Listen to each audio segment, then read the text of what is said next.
O que os caras sentem, tá? É que, e eu senti também, que a geração Z, ela quer virar a mesa.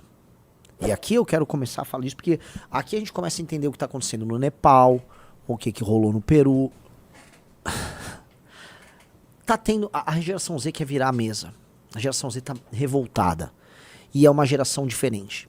Eu, cada vez mais como millennial, né, eu vi aquela discussão toda que ouviu o Impera, teve com o Petri, amo os dois, então, pra mim, eu simplesmente quero que fique tudo bem. E entendo o que tem de diferente da minha geração para a geração Z. É perceptível essa diferença. É perceptível também nos Estados Unidos o fenômeno incel.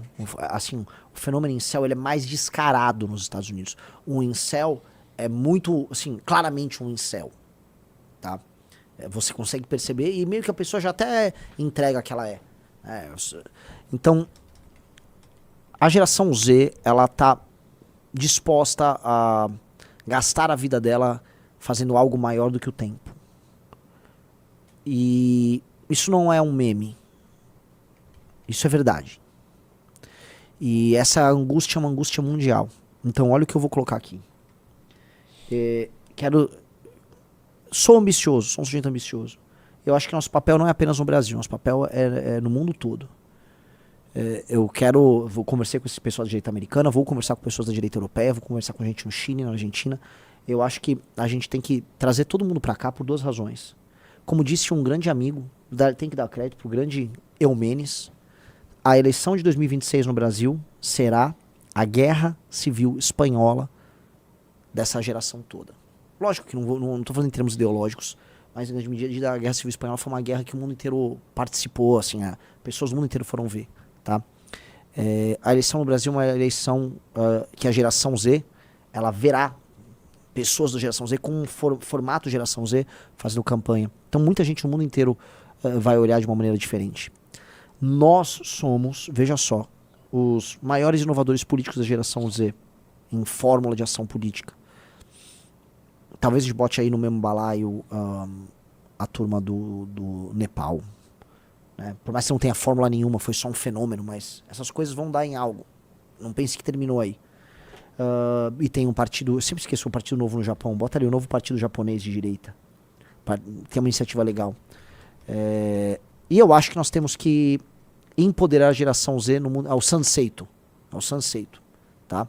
Então, o que eu quero dizer, nós precisamos ter uma espécie de aliança internacional e as pessoas estão dispostas a isso. Eu acho que nosso papel é esse. Eu estou vendo esse papel. Eu fui lá servir de embaixador da nossa causa ali nos Estados Unidos e eu vi algo diferente. E eu quero agora amarrar essas pontas no mundo inteiro. Oferecer nossas técnicas, é como se fosse um exército global, porque a guerra é mais ou menos a mesma. A guerra é mais ou menos. Elites que nos traem, gerontocracia, países administrados por burocracias corruptas que querem impedir que a gente se realize. As pessoas precisam realizar seu destino manifesto. Os países têm que se realizar perante o mundo.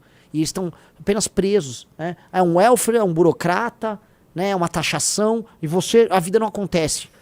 Todo mundo fica com a sensação que a vida não acontece. E essa sensação maldita da vida não acontecer, ela é igual pra todos. Você que tá assistindo a live, está assistindo isso aí.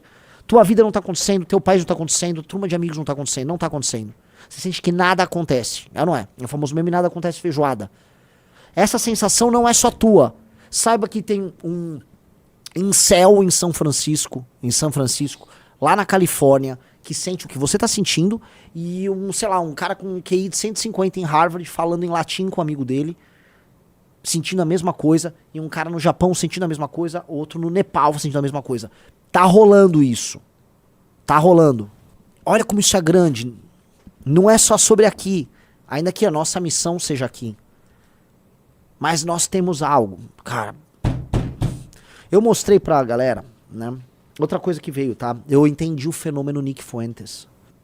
O Nick Fuentes é bem menos perigoso do que imaginam. Ele só tá fazendo algo que ninguém tá fazendo. Toda essa galera de Tech, eles olham com um assombro, mas não comentam muito sobre o Nick Fuentes. Quem é o Nick Fuentes? É um rapaz hispânico, que parece ser branco, né? Aqui no Brasil a gente fala que ele é branco, nos Estados Unidos eles chamam ele de hispânico, o sobrenome dele é Fuentes. Extremamente antissemita, ele culpa basicamente os judeus por todas as mazelas norte-americanas, e ele criou um exército de seguidores na geração Z, em geral moleques incel, os tais groypers, e ele junta esses caras, ele fez um exército com esses caras, e ele criou uma própria corrente dentro da direita americana ligada à personalidade dele, tá? É possível entender a estratégia dele. E todo o resto da galera só tá deixando isso passar porque eles não sabem como lidar e não entendem o que esse cara tá fazendo. Quando a gente compara o que nós fazemos com o que ele faz, não tô falando nada de discurso, nós não temos nada a ver com o discurso desse cara. Tô falando em termos de fórmula e meios de ação. Né? Eu falo, olha, o Nico Fuentes, ele pega os rapazes em geral mais humildes nos Estados Unidos e bota eles pra ficarem cultuando ele. Você tá rindo de alguma coisa, né, Riso? O que foi? Fala aí. Nada, besteira, é um grupo aleatório que eu coloquei. Tá, o que é o grupo? Vou até ver, estão me zoando aí no grupo. Não, né? não é você, não. Não? Não, acho. Quando o que eu falei? Tá falando de coisa. Essas pessoas, esses meninos, são obrigados a trabalhar ali pelo Nick Fuentes. Eles não têm nenhuma perspectiva própria. Eles são soldadinhos de chumbo do cara. Eu falei, cara, isso é horrível. Isso é horrível. Eu até conheci alguns. O trabalho tem que ser sobre outra coisa. O trabalho é o seguinte, esse rapaz humilde, que está à procura de uma causa desesperadamente, ele tem que se tornar em algum momento um líder. E ele tem que se realizar. Ele não tem que realizar um Nick Fuentes da vida. Às vezes você não tem que realizar um Bolsonaro da vida, você tem que se realizar. E a única estrutura hoje que está fazendo isso com a geração Z, estrutura política montada para que um jovem saia do zero e se torne um líder, é a nossa. Um líder com uma causa. Sem precisar ficar beijando a bunda de velho. Que é pro cara falar, não, mas e no bolsonarismo? Sim. Você vai, vende tudo, vende a alma pro capeta e fica lá beijando a bunda flácida de um senhor de idade em nome de aprovação. Isso já fazem. Aqui, nos Estados Unidos, tem quem faça. Tocar o seu projeto e construir algo, esse Nick não faz. Aí eu, inclusive pra galera gringa, eu mostrei, olha, veja só, vamos abrir aqui núcleos do MBL Rodal do Brasil e vamos mostrar o surgimento de meninos que começaram do zero e hoje um é vereador, outro será eleito deputado na próxima eleição. Aí, galera, porque é isso. Você que é um jovem e que tem, vamos dizer, grandes ambições e você acha que o mundo é injusto com você e você acha que você tá sozinho, definitivamente, cara, é só sobre a forma certa de se organizar. Se você tiver talento e você tiver força de vontade, brio e lealdade, você vai vencer. É uma questão de se organizar e de ter as pessoas certas ocupando as posições certas. Não é definitivamente uma questão, sabe, de ficar online completamente radicalizado falando besteira.